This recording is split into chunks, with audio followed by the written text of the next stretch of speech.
Hello বন্ধুরা, আজ 23 জানুয়ারি দুপুর 12:25 আগামীকাল ঠিক এই টাইমে 4 জানুয়ারি 2025 সালের ঘাটালের বুকে সবথেকে বড় আকর্ষণীয় ফুটবল খেলা অনুষ্ঠিত হতে চলেছে।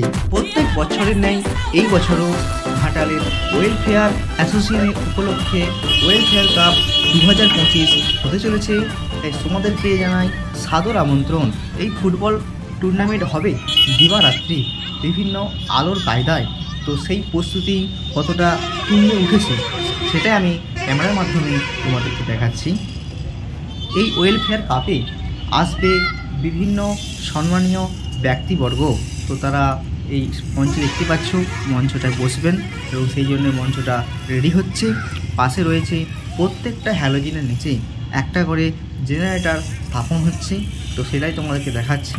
তোমরা সবাই আসো এবং দেখে যাও এবং খেলাধুলো উপভোগ করো।